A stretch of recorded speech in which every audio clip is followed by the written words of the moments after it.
Hello, welcome to this episode of the Financial Incline. I'm your host, John Bovard. Today, I'm thrilled to be joined by Larry Shover. Larry is the Managing Director at Exchange Capital Resources. Larry has spent over 25 years in the financial services industry, and he started his career on the Chicago Mercantile Exchange. He's also worked on the Philadelphia Stock Exchange and the Chicago Foreign Options Exchange. Larry has spent time as a Chief Investment Officer and a Portfolio Manager. During our discussion, we discuss the recent Fed meeting and what this means for the stock market, the interest rate environment and how that relates to stocks and bonds, the banking crisis, and also some strategies for raising capital from investors. Lastly, we discuss Larry's career as a commentator, where he has been featured in Fox Business, Bloomberg News, and TD Ameritrade. So if you're interested in hearing how the market's doing or being educated a little bit on stocks and bonds and interest rates, make sure you tune into this episode with Larry Shover. Hey, Larry, how's it going today? John, it is going really well, and I'm thankful and grateful to talk to you today for sure. Yeah, I appreciate you taking the time. I've obviously watched your videos online, your appearances on whether it be Fox Business, TD Ameritrade, and very grateful for having you on today and being able to share with my audience a lot of the knowledge that you have. So yeah. So for those that are watching and listening into this, Larry, would you mind sharing a little bit of your background for us? Yeah, no problem. I grew up on the East Coast. My dad worked in a junkyard, and that actually spurred my interest in commodities and why things moved the way they moved and for what reason. And as a very young boy, it just kind of captured my attention. So I went to college and earned a degree in business, but really want to be in the commodities or stock trading business. It was kind of ingrained in my soul and my blood from day one. And I started trading foreign currency options at the Philadelphia Stock Exchange. And when I graduated from college, I moved on to Chicago and had a 25-year career trading at the Chicago Mercantile Exchange and the Chicago Board Options Exchange.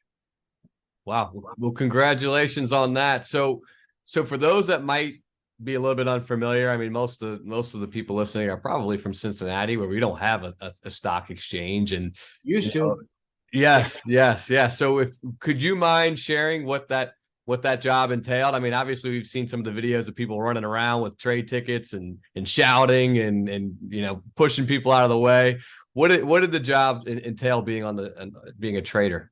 Yeah, from the outside looking in, it looked like a mass of confusion. Like, how does anything get done? But when you're working in the fiber of that business, it's like a language. It's just a way of doing business. But basically, I was called a market maker, and a market maker is somebody who makes a market.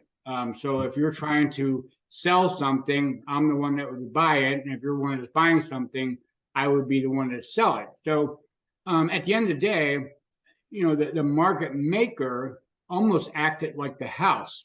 A lot of days you lost money because you had people buying when things are going up or selling when things are going down.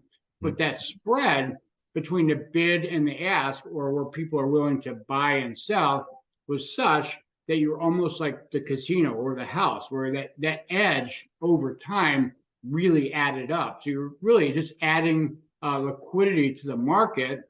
Not like picking direction in the market, really just taking the other side of people's trades. Yes. Yeah. Well, great. And Larry, one of the reasons why I wanted to have you on today is, obviously, last year was a very unsettling time in the market. We were in a bear market for stocks. Bonds was one of the worst years on record as well. And, even this year, the sentiment seems to be, pretty low for the economy, and people are still trying to navigate, exactly what's going on in a very uncertain market. So, love to share with you some of your thoughts and kind of what you're seeing and what you're hearing. The most recent breaking news was, the Federal Reserve meeting this past month. Fed Chair Jerome Powell did announce that they're going to do a 25 basis point increase. So what were some of your takeaways, some of your thoughts from that recent Fed meeting? Well, from the Fed meeting, I think it just shows that the Fed has a pretty bad record of being an inflation fighter, and I'm talking about over history. I'm not talking about the current Fed. And that said, Jerome Powell and company really want to push the issue to show the world and show themselves that they can be a good inflation fighter. The fact is, like, rates seem like they're so high. It's scary when they raised rates like 525 basis points in 2 years. It's scary, but the fact is they're still not high compared to history. So all that to say, we're in this policy experiment that we've really never tried before, and this started long ago with Ben Bernanke, two Fed chairmen ago. And we're trying to unwind all this in a world that's flush with cash, economy that's not really growing. So it's really hard to know how it's all going to end up. And if I was going to predict something, I would say that I do believe the Fed will probably pause in the next meeting in June, just given some of the verbiage that they gave in the meeting. But that's not to say that I could be wrong, definitely, or that we don't know what the data is going to say between now and June. Right. Yeah, that seems to be the overall sentiment. I mean, obviously the market did increase a little bit after the meeting based off some of that news. It seems like that's being priced in currently. What have you seen, a rising interest rate environment? What does that tend to do to stocks? Well, theoretically, higher interest rates are supposed to cause stocks to go down, and they haven't. They haven't excelled, but the fact is, the market has kind of absorbed the higher interest rates, and perhaps that was built in. And we have to keep in mind that, especially the equity market. Equity market looks forward; it doesn't look backwards. And so, although we all look backwards, the equity market looks forward. So it appears like right now that the domestic equity market is very comfortable with the rate environment, and fully acknowledging that perhaps the Fed will cease raising rates in June and perhaps even cut at the end of the year. Right. Yeah. If you look at things like the Treasury rates and the 10-year notes, it seems like that could be the case. So we touched on stocks and the impact of interest rates there. As we mentioned, last year was a pretty bad year for bonds. What do you see, the impact of raising rates or even the Fed taking a pause? Does it still make sense to own bonds, in this type of environment? Yeah, I think it does make sense to own bonds in this environment, and it's something that I don't want to say I told you so, but let's face it, when yields were yielding negative compared to the inflation rate, when a 10-year yield was below 2%, how much protection is that going to give you at that point? Right. But that said, if you look at history, it makes sense to have a diversified portfolio, including government bonds. And I'm not I don't want to be a picker and say, oh yeah, this is the best time to buy the 10-year or the 30-year. I don't know. I do believe that the 10 will be closer to 3 as opposed to 4 at the end of this year, but 3.5 seems to be the magnet. But right now, I think the best thing to do is turn off the television with all the financial pundits and just look at the long term and say, yeah, this is worth over history. Maybe not last year, but over history. Right. Yeah, absolutely. Taking a historical approach can obviously be good. And I've had a lot of clients express interest in T-bills, short-term T-bills as a good place to park cash. Do you still see those as making sense, within a portfolio? Yeah, absolutely. Especially if you're with the yields that they're providing, as long as you're able and as a person, if you're able and willing to be a coupon cutter, meaning you're able to wait until the end of the duration of that bond, then yeah, at this point it does make sense. I mean, again, I'm not like predicting interest rates, but I'm just predicting what workings are today. And yeah, it definitely makes sense at this point. Yes. Yeah. Well, good. Well, good. And the other thing that gets brought up a lot since March, with kind of the collapse of Silicon Valley Bank, is some of these regional banks potentially running into trouble. A lot of people claim interest rates and interest rate spreads and long-term treasuries as some of the reason why these banks are hurting. Most recently we saw First Republic, being bought out by JP Morgan Chase. So, from what you can see, or from your thoughts, or even taking a historical view of things, does it seem like we're kind of through the woods with the banking crisis? Do we still have a long road ahead, so to speak, or what do you think? First and foremost, kind of what's causing the trouble with the banks, and then two, where do you think we're at in that cycle? Yeah, no, I think what's causing the trouble, the smaller banks, is the spread that they're not gaining. Like they're borrowing and lending on opposite sides of the market. The bigger banks actually are doing pretty well, and I think what's going to happen, much to the chagrin of me and probably a lot of other people, is that the bigger banks are just going to get bigger, and the smaller banks are just going to get smaller, go out of existence because of what they've been kind of forced to do with regards to the yield curve. To the point of, are we through the woods?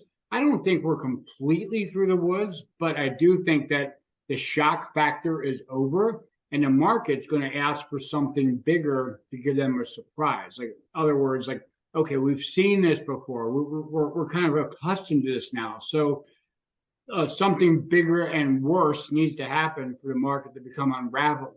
But that said, we have to monitor, what they call the credit spreads, like the spreads where banks can buy and sell. And, they've narrowed a little bit, but they have to narrow a lot more for this thing to be completely over, in my view. Right. Yeah, that's that definitely seems to be the sentiment. I know just from listening to JP Morgan in particular, their earnings call, their profits are up, right? Because they can, the higher rates, they've been able to benefit some from that. And, a lot of these regional banks, they're seem to be worried about real estate loans. If you kind of had to take a peek into, what might be causing it. A lot of people have fear around, loans to real estate, or even in more specifically office, commercial real estate. Yes. Do you think that could be, something to watch out for coming up? Yeah, no, I do. And that's something that everybody kind of talks about, but no one's like fully addressing. But when you think of any major city, like Cincinnati, I'm in Chicago. Chicago, the Loop, the business district is yeah, right now, like the commercial real estate is breaking even or even making some money, but that's because they have these long-term leases. But when they roll off the books and companies say, oh, we don't need this big of a space, and they continue to do that, what are they going to do? So I think that's going to require city policy to change things, like to convert some of this office space that might never be used again into something else, like real estate. And I know that Cincinnati has done some of that and is addressing that, but I do think that's like one of those things that everybody's talking about, but not really willing to come to the table with. Right. Yeah. I've seen it, here in Cincinnati, like you said, they're converting it to residential, apartment buildings, condo complexes. Companies still have the office space, but they're using more of an open architecture, and instead of having 7 floors, maybe they only have 2 floors.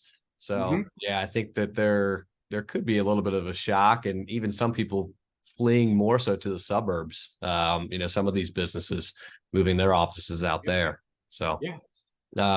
but yeah, definitely something to watch out for. And the other thing as well that's very current. So we're at May 17th right now at the time of airing this, and June 1st is the debt ceiling, right? So essentially when the funds that are needed to continue to operate the government and some of the government spending programs would essentially run out, right? So we're hearing about the debt limit a lot in the news. So for those that are somewhat unfamiliar with that, is this something we should be worried about, concerned about, in your opinion? Well, as an investor, it's so easy to get worried about everything. Turn on the financial channel, there's always something to be worried about. And that's what they're selling. I mean, that's the thing that we have to realize. Like, financial news is not selling, they're not really selling like direction, they're selling fear. That's the only reason we watch. And like, should we be worried about a debt ceiling? Yeah, of course we should be. I mean, it's completely irresponsible. The markets right now are saying like some kind of like compromise will be raised, they'll perhaps raise the debt limit, etc. But again, like, keep in mind that the markets are not dumb, and they look forward. And the best thing you can do is like, yeah, read about it, but don't take it personally, because it's not something the markets actually already understand all of this, and demonstrating that through its returns even today. Mm-hmm. Yes. Yeah. Well, great. And so shifting gears a little bit, one of the things that jumped out to me is in your background, is that you've raised capital before. So at some of the firms that you have been in, you've been able to raise capital. So shifting gears, and for some people that are on the call that maybe doing that, or maybe they're raising money to buy a business or raising it for a fund. If you wouldn't mind sharing, what were some of the strategies that you would use to try to raise capital from investors? Yeah, raising capital for me is like the hardest and least favorable job in the world. It was like, I spent the majority of 25 years as a trader creating my own capital. So my biggest fear was always losing somebody else's money. Like it was like, I could lose my own and that's fine, but like having to explain it to somebody else, that's hard for me. That said, I had a very good value proposition that I thought, a good portfolio diversifier. I co-founded and ran a mutual fund for about 10 years, and that's where I raised most of the capital. But really, it was just on a sincere value proposition, not promises, not this is going to happen, but it was a value proposition that over history made sense. And the downside risk was definitely known. So I think that's the key to it all. It's like just transparency, honesty, and also I think risk-adjusted returns. There's other people out there, you read in the news all the time, they're able to raise all kinds of money with all kinds of schemes, and I don't know how they do it. I've always just done it with relationships that are built on honesty, trust, transparency, etc.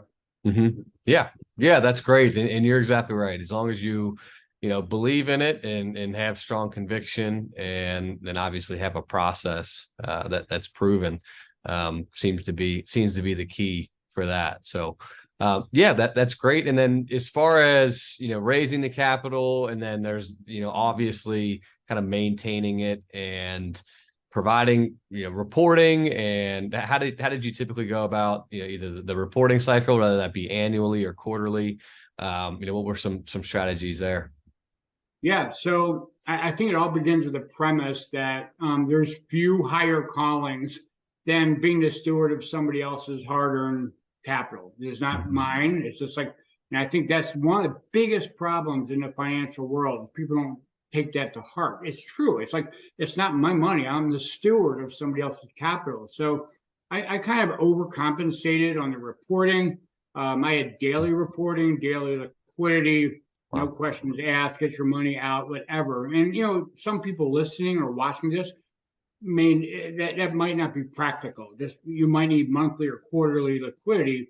But the fact is, like I just kept my door open, and I was able, just because of the way things were structured, I was able to redeem anybody's capital within 24 hours. So I think it's like being more proactive and perhaps like being um, kind of going over on that point because at the end of the day, it's not my money, and I'm just a steward of it.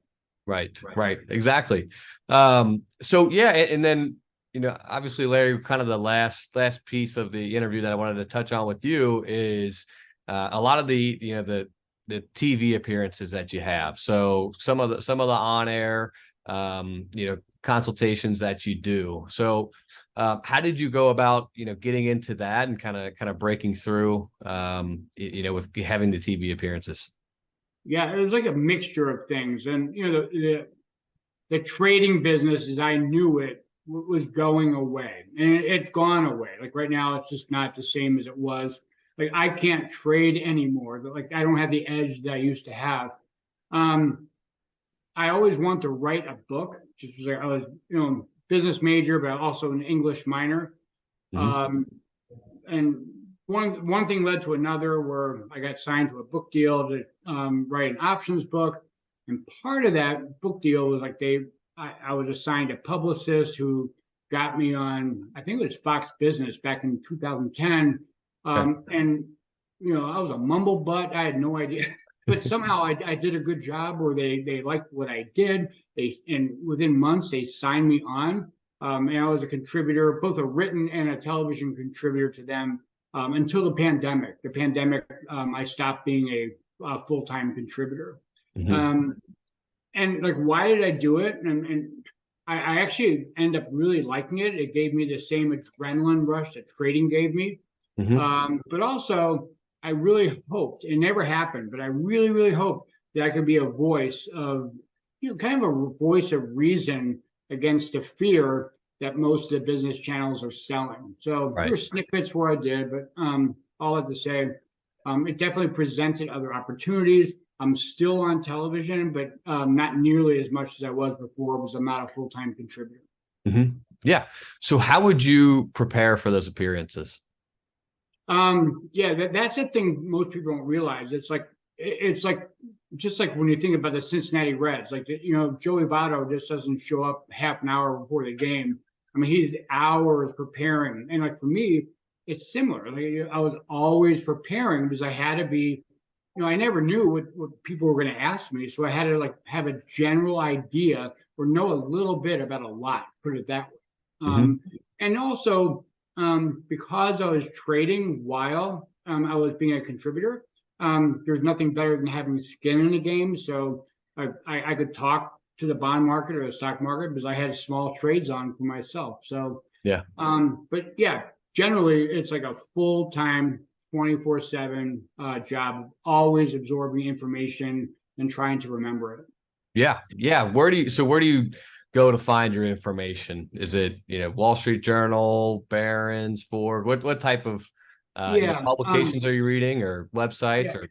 Yeah, no, I was like fortunate enough to get a lot of like research from various um, banks and trading companies and commodities companies, and so just reading all kinds of things, not one thing in particular, but just like I know that there's one bank that's very good about the bond market, one's good about the stock market or oil, and just you're reading about it all the time because you have to be prepared for the next best thing.